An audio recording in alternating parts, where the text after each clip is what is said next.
So I wanted to quickly record this video on what to do if you are stuck, right? Because if you've been in a position like I'm at right now, where you've kind of been at the same revenue level for a few months, it's a little bit like, it doesn't feel very good, right? So I'll give you some context. So in the last 4 months, we kind of been stuck at around 50K a month cash collected. We had like 1 month where we like shot up to like 100K. That was just revenue though. And then we kind of are settling back at around like 70K revenue, 50K cash collected, right? And I'm having the goal, right? Obviously the next kind of milestone is doubling that and getting that to 100K cash. And I feel like I'm right there, you know? And I have like, I'll just give you some context on my situation and hopefully that you can take this and apply to your business, right? But I know very clearly what needs to happen for me to get to 100. And I just need to hire more appointment setters. So I have one killer appointment setter, and he books me 70 meetings a month alone. And then I have like some other stuff, which gets me another 50 a month, right? So I know like if I just get 2 more of him, basically, I'll get to 100K a month because we have the availability. I have a closer and I'm also closing calls, right?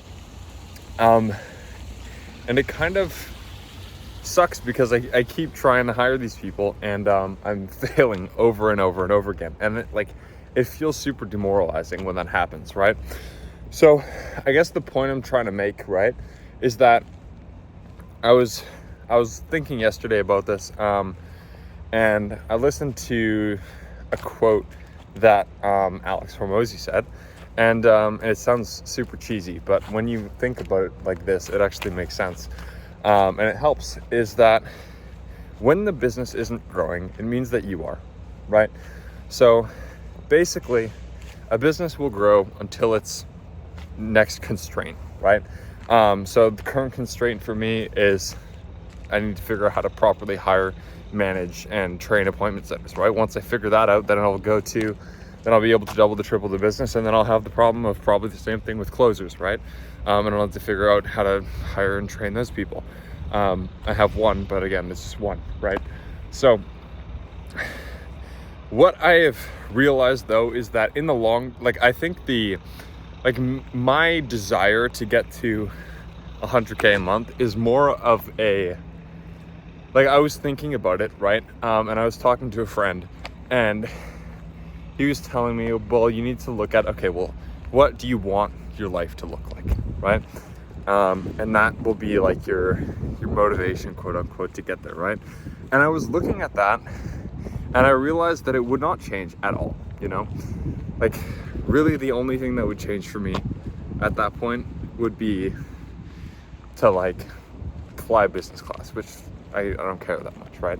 So it wouldn't actually, it's not a very big, it wouldn't really matter that much for me, right? And I think once you get past a certain point, it's okay, well, this isn't the biggest thing anymore. But what I realized is the feeling of the reason why I actually want to get to that next level is not because of the actual money. It's more of I see it as an indicator for how I am progressing as a person and as an entrepreneur, right? So me seeing, and I'm realizing the reason this is painful, being stuck at the same place, is because I feel like that is the indicator of my own performance, right? And obviously, if you're putting all this work in every day and you don't feel like you are improving at all, it's not great, right? But I think that your revenue is a good measurement of your progress on a longer time horizon, but it's not a good measurement of how you're progressing on a short time horizon, right?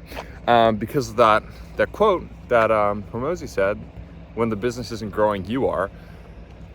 Regardless of if our revenue is growing, I am continuing to become better, and I am continuing to learn things, and I am continuing to improve, right? And if I looked at my philosophy or my ideas around hiring and training people last month, it's significantly improved now. And there's qualitative metrics, or I guess qualitative measurements to support that, right? Not necessarily quantitative. But I think that ascribing a, how do I say this? Ascribing a, like, I'm gonna leave this uncut.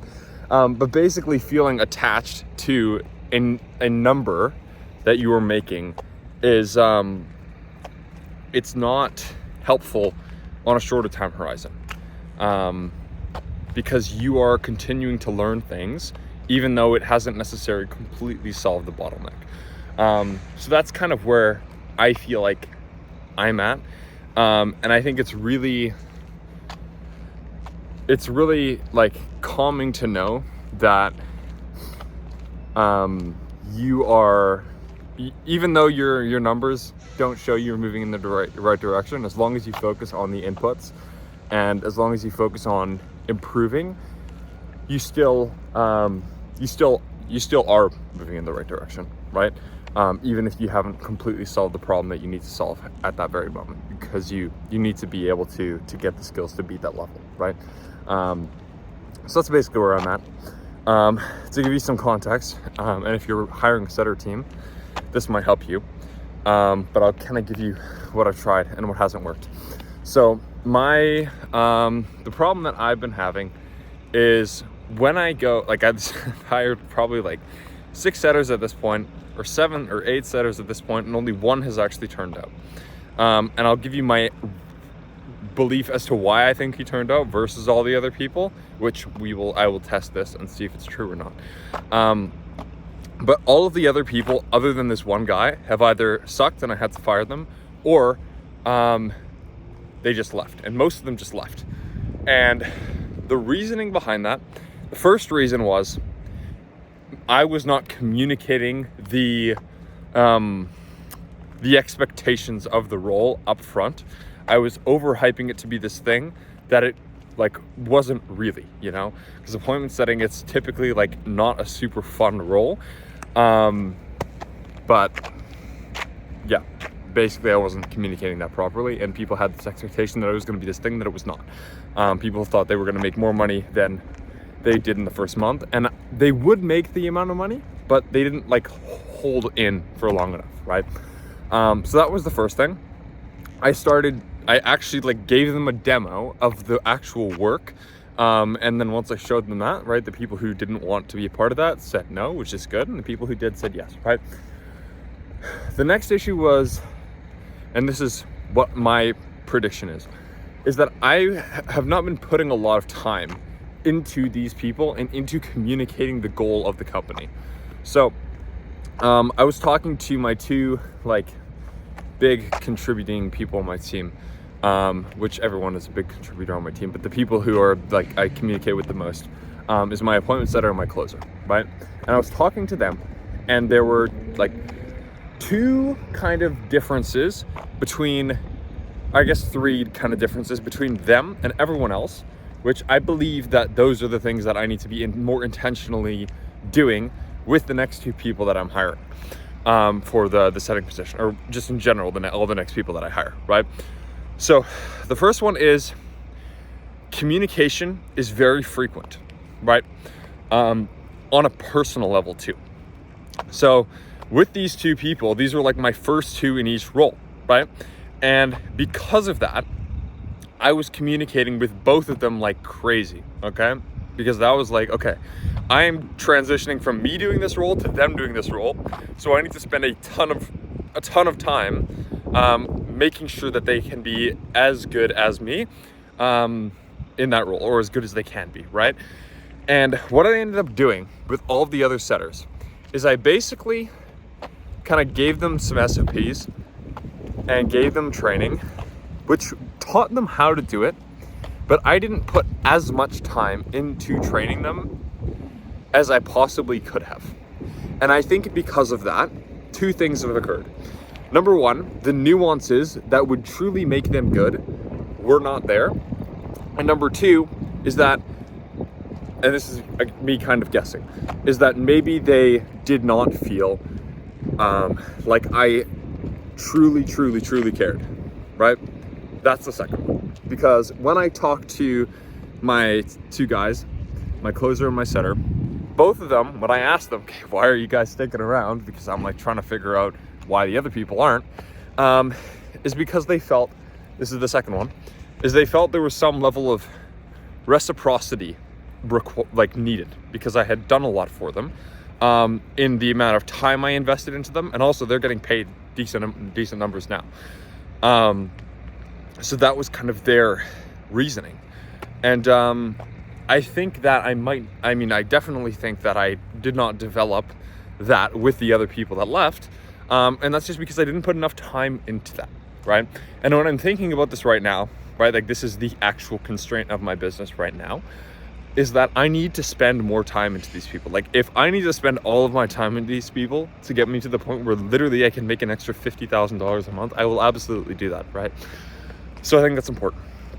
And then number 3 is communicating the actual vision, right? So again, talk to my two guys. The other reason why they're like, not only were they staying, but they were like passionate and they were enthusiastic about their job and showing up to work every day, is because they felt like their business was their own, like my business was theirs, which is good, right? Having the kind of a founder mindset, but really resonating with the vision, right? And I've kind of gone back and forth in my mind about this, like how do I actually bring it up without sounding like an idiot on these team meetings, right? And talking about the vision that we have, which is to revolutionize consulting so that everyone with the information has everyone with a goal has the information to achieve it. But I never really like talked to people about that outside of the just like welcome to the team introduction video. And I think I need to be more intentional about that, because people actually care about that kind of stuff. And if they feel like the work that they're doing isn't meaningful, there's not as much of a motivation to actually want to do it, right? Because money is only going to go so far. So those are the 3 things that I learned in terms of like how I'm going to get to the next level, and also how to kind of think when you are in a, like kind of when you're stagnating. It's just like that is a part of the game of business. And just because you're not making financial progress in the quarter or in the year even, it doesn't mean you're not improving, and it does not mean you're not getting better. And maybe this is, I don't mean for this to be some kind of a cope, but if you just look at like every business, right? Every business is going to stagnate at some point. And if you continue to progress, eventually you will break past that, right? So this is more of a vlog style video, but I hope this helps some of you, and I'll see you guys in the next one, which hopefully we'll talk about some more tactics in terms of growing your agency.